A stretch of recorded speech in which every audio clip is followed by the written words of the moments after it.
Hey guys, how's it going? Hope you're doing well. My name is Crown, and today I'm going to read you some very interesting stories that I hope that you're gonna love. And now, without further ado, let's go!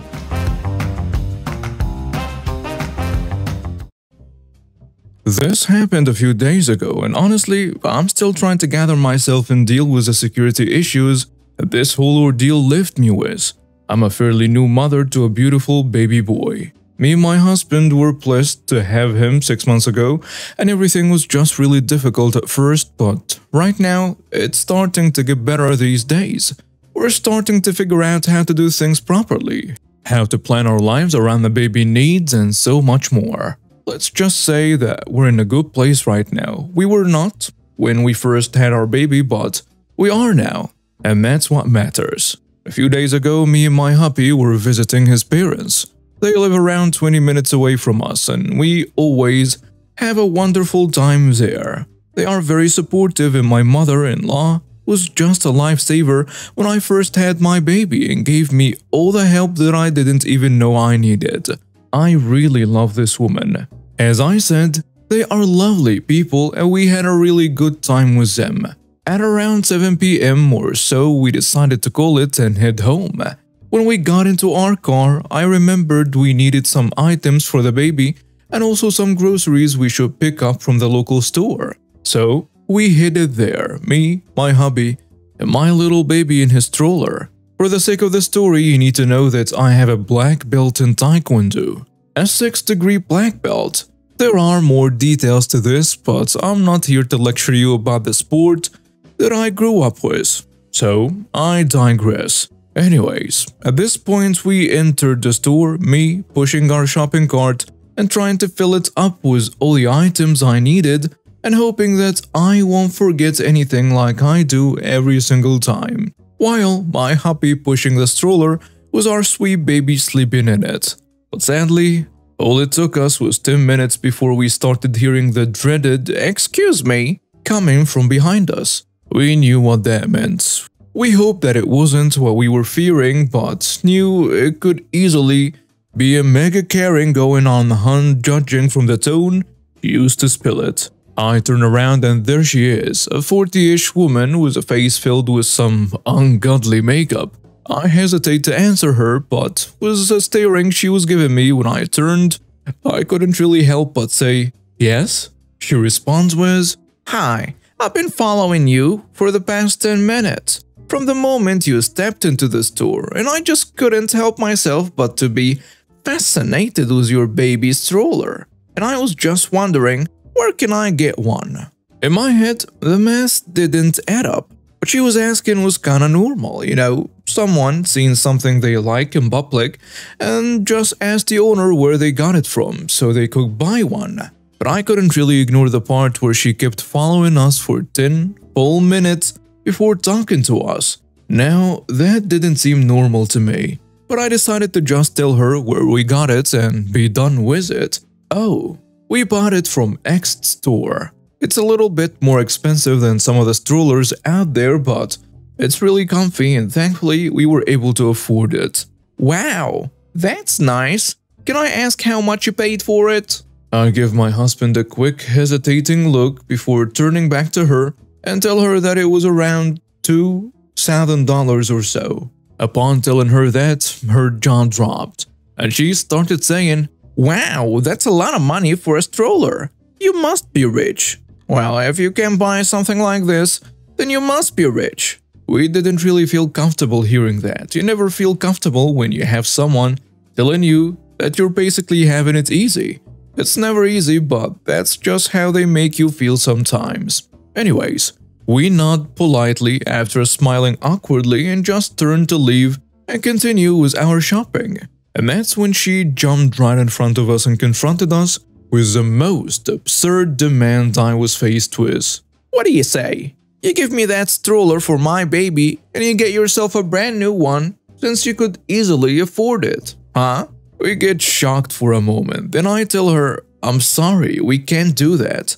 I then turn to my hubby and say, "We need to go." But this time she stops us again, puts her hand on our stroller and yells, "Why can't you just do one good thing in your life and hand me this stroller?" It's nothing to people like you. Me and my baby deserve it more anyways. You know what? I demand you to help out a single mother and give me this damn thing. My hubby tells her, get away from my family. And don't you dare follow us or try to stop us again. You crazy woman. Then she stood in our way for one last time and said one of the craziest things I've ever heard in my entire life. She said, if you're gonna call me crazy, then I'ma show you crazy. I'll be taking your brat and won't give him back to you until you hand me that stroller and walk away. And as she was saying this, she stretched her hands into our stroller, trying to grab our baby and take him away. I saw red. Never thought that this was a real thing, but it is. And I never thought that I'll get to earn the Mamabear badge that quick. I remember seeing my husband stop her hands from reaching our baby inside the stroller and trying to push her away from us. But then she escalated her insanity and just flat out hit him across the face with her purse. Things went blank for me for a moment and I only came to my senses when I saw my left foot flying towards the side of this woman's head. And then bam, direct head to the head. She got knocked out cold instantly and laid there on the ground without a move. My hubby collected himself, hugged me and our baby, then he tried getting us out of there. We moved towards the entrance after more people started gathering to see what's going on, but were met by 2 security guards followed by the store manager. My husband sternly tells him not to lay a single finger on any of us. But the manager asks him nicely to please calm down and to wait for the police to arrive since he called him already. Some woman is lying there on the ground and he can't just let us go before this whole thing gets sorted out by the cops. We comply, wait for a bit, and then the cops arrive shortly after. 2 of the cops moved towards us while the other 2 went with the manager to check the footage. At the time, Karen was starting to wake up. The EMTs were around her when she opened her eyes and she started shrieking, more like wailing. It was horrifying to listen to. The cops were nice enough not to detain me or my husband until they figured out what went down, especially after they saw how shaken I was.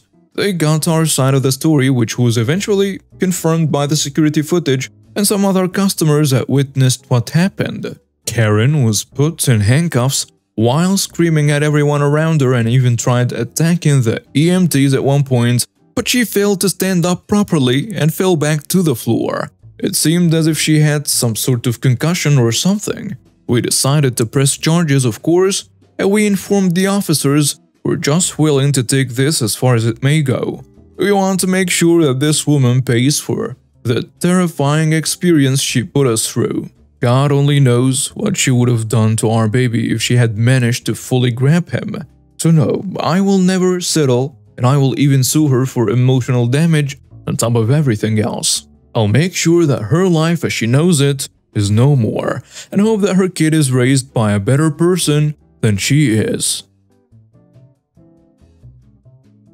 The players of this story is OP, that's me, male, 30, my wife's girlfriend, and Taco, the roommate. Disclaimer: Taco is autistic and very sheltered. Please be respectful and avoid attacking them. The story begins with OP moving to North Dakota to distance themselves from their family. Meanwhile, their friend Taco, who was experiencing numerous problems back home in Mexico, expressed the desire to join OP in North Dakota. After some time, OP was finally able to purchase a house and offered Taco a room to start afresh. OP made it clear to Taco that the journey ahead wouldn't be easy and emphasized the importance of finding employment and working hard. OP even went the extra mile by offering to assist Taco in securing a job and providing transportation until they could obtain a license and a car. Approximately 6 months ago, Taco reached a point where they decided to accept OP's offer. Taco had the option to choose between a smaller bedroom on the main floor or a larger one in the basement, conveniently located next to a seldom used bathroom that was primarily utilized for D&D gaming sessions once a week. Although OP's wife and girlfriend initially had reservations, they ultimately agreed to lend their support. In fact, OP's wife even helped Taco secure a job at Walmart, enabling them to carpool together. During the initial weeks, I waived the rent for Taco until they began receiving a regular full paycheck at their job, which paid $18 per hour for full-time work. The monthly rent for the fully furnished room, inclusive of all the utilities, high-speed internet, and the gaming laptop we lent them, was $800. Additionally, we provided Taco with free meals, ensuring that whenever we cooked, there was always enough for them. We also offered rides to and from work, even on my wife's days off. The commute was usually a 15-minute drive each way, and we would pick Taco up for lunch, which typically lasted an hour. We only asked Taco to take care of a few chores, which included keeping the room clean and loading the dishwasher. Due to a torn disc in my back, bending down to handle the dishwasher was quite painful for me. We extended multiple invitations for Taco to join us for meals and hang out together. In fact, we even set up a table in our BC gaming room specifically for Taco to spend time with us. Although they occasionally joined us, they mostly preferred to stay hidden in their room. Taco exhibited a strong aversion to certain foods, being extremely particular about their preferences. They avoided seasoning, butter, cheese, vegetables, and sauces altogether. Although it posed a bit of a challenge, we accommodated their dietary restrictions by preparing separate portions without those ingredients. Often I had to take a bowl of food down to them since they would be engrossed in online gaming.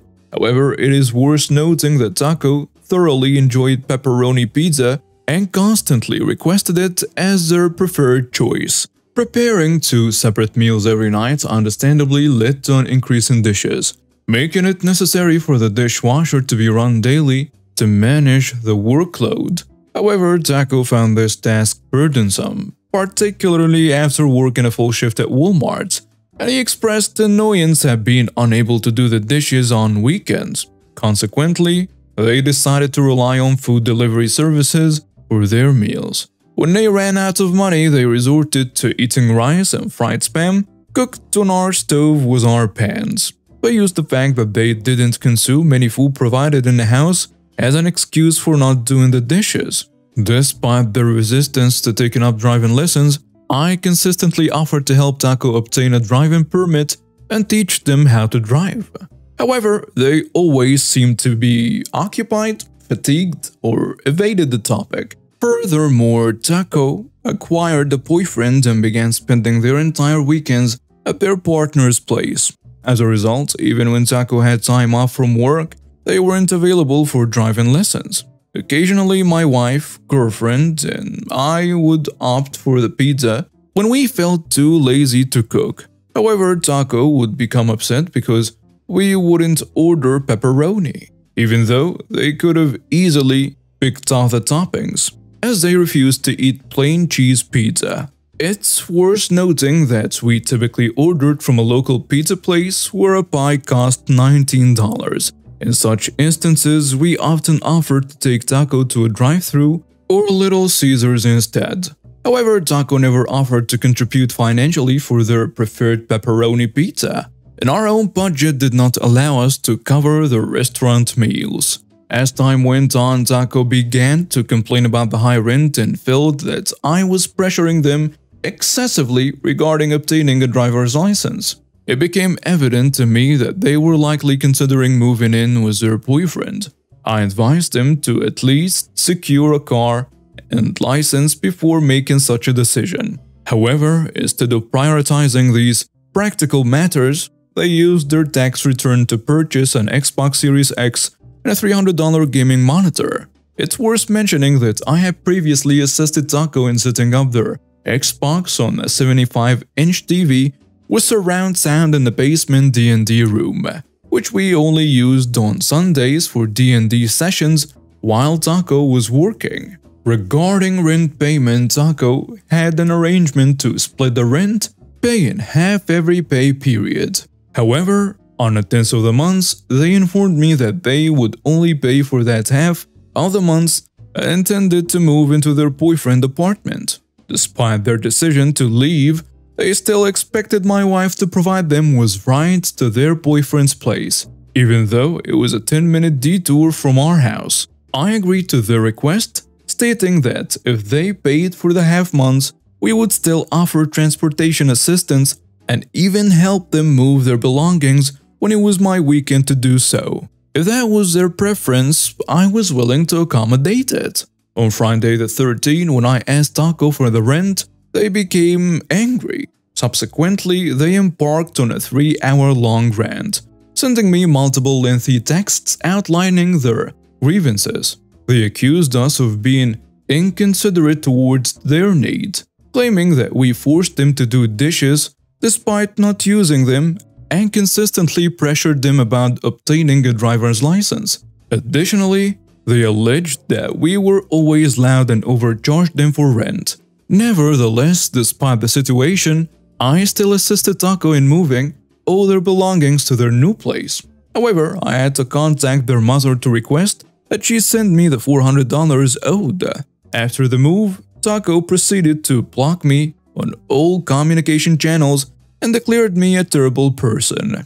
This reaction came after I had labeled the room as my needs on Google Home, which in frustration and as an inside joke with my significant others, I had done following the rant Taco sent me. It's worth noting that Taco is also 30 years old. So my boss is on a work trip in Toronto and called me just to check in how things are going here. He was having a right with his day. I was laughing up a storm. Apparently he had forgotten to pack underwear and not enough dress shirts for his trip. Single 40-year-old guy, so no one to help him pack. So he popped out to some store to go and get himself more clothes.